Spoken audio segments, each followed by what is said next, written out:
Hey guys, welcome back to the BuzWeaver channel. And in our top stories today from the Daily Caller, for a third time in as many years, Americans are stranded in a war zone under Biden's watch. So as we said yesterday, when we were under Donald Trump's peace through strength, we had no new wars. Donald Trump talked tough to many of our adversaries, much to the chagrin and mocking of the Democrats and the left.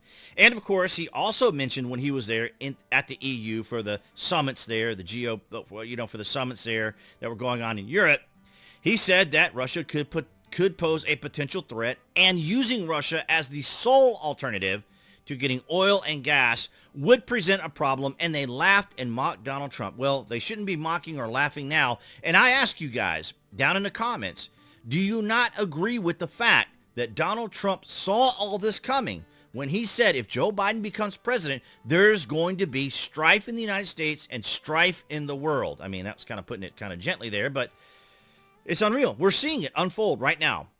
Left without rescue, American citizens are desperately, once again, looking to the Biden administration to help them escape a war-torn country. So here we go, and we saw what happened in Afghanistan.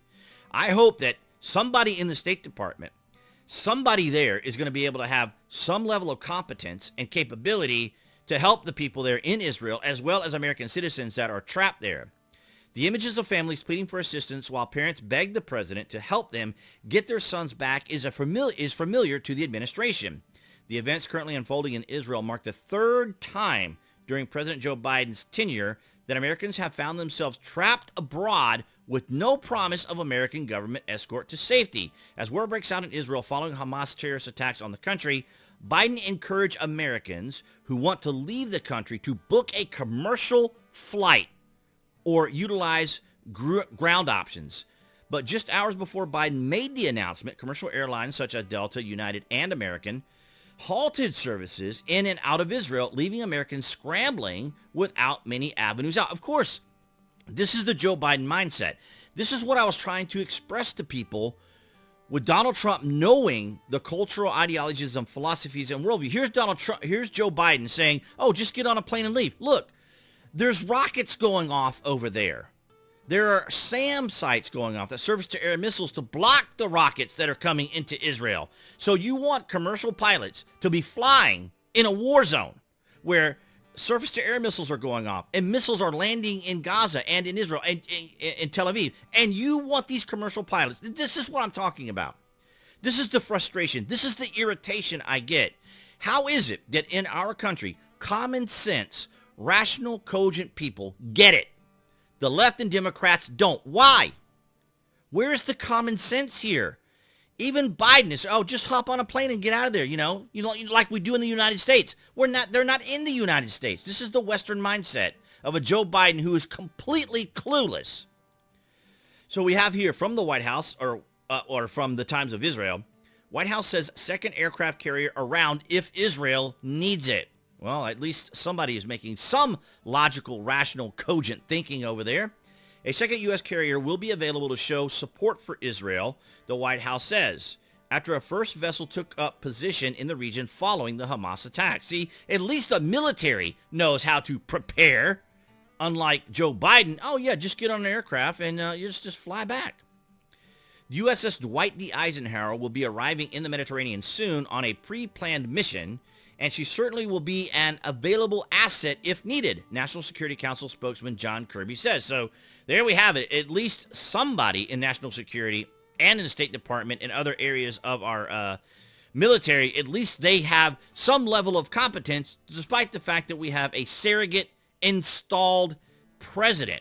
Absolutely astounding. So White House is sending some aircraft carriers over there. And then, of course, we have this from the Post-Millennial. U.S. send hostage team to aid rescue of Americans. Israelis in Gaza put special ops teams on alert. So the United States is reportedly preparing special forces to assist Israel in locating Americans taken hostage by Hamas, and has sent hostage experts to advise the Israeli Defense Forces. Now, these types of conflicts are not unusual to the Israelis, and so they are aware of this, but they do need assistance considering the level of what happened there, of course, right? Two senior U.S. military officials told the messenger that U.S. Special Operation Forces have been placed on alert in a nearby European country, with the troops being described as door kickers who could, if ordered, conduct a rescue effort. So we got special forces that could potentially go there, but there are so many dangers involved with all that, particularly when you have kind of a disorganized group of individuals like Hamas. Now they have levels of organization, but they aren't as effective as, say, a actual military force, right? They don't have the same level of mindset. And of course, we're dealing with a different culture who are willing to kill anyone and everyone. They're not holding back.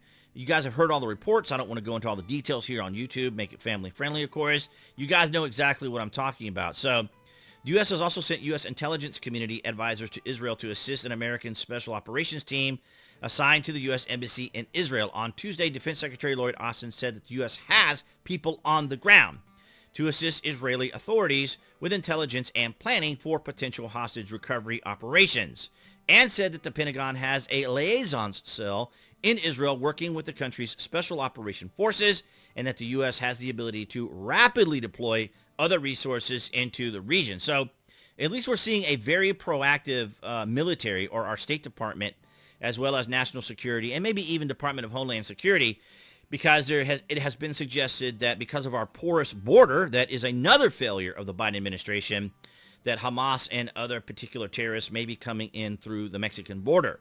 So at this point, as I understand it, I didn't pull up the article, but they have captured more terrorist-type individuals in the last couple of months or this year than they have in a number of years coming out of Mexico. So I don't know the intent. I don't know the particular designated terrorist organizations, but I know that it was mentioned that they have captured a lot more this year than they have in previous years. So I'd welcome your guys' comments and thoughts, or welcome your guys' thoughts down in the comments. So by all means, share any your thoughts on this situation. And in my opinion, as a side note, the only adversary or controversial nation out there that has not acted under this administration is China. So do you guys think China could take advantage of this and then invade in Taiwan, splitting the United States up so that the Americans will have an even more difficult time responding if they're spread apart, either going into Europe to help Ukraine, either having to end up helping Israel? You know, the Chinese, this may be a perfect opportunity for them to go into Taiwan. I'm not hoping for it. I'm not suggesting it. War is a terrible thing. I don't encourage it. I mean, Schadenfreude, some of these leftists over here, as you see in the protest in New York and other parts where these BLM individuals are pro-Palestine and or pro-Palestinian Hamas with Alexandria Ocasio-Cortez and even Maya Khalifa, who was fired by Playboy because of her comments about Hamas. A lot of stuff going on. This is a very heated thing that's going on. I welcome all your guys' comments. Thank you guys for all of your support here on YouTube and across New Tech. I appreciate all of your guys' likes, comments, and shares. And I'll see all you guys, well, appearing there on the screen, sorry, for all you guys here on YouTube. That would be the channel icon. You guys can click on that to subscribe, as well as to select notifications that we know when there's content here on the channel. And I'll see all you guys in the next video.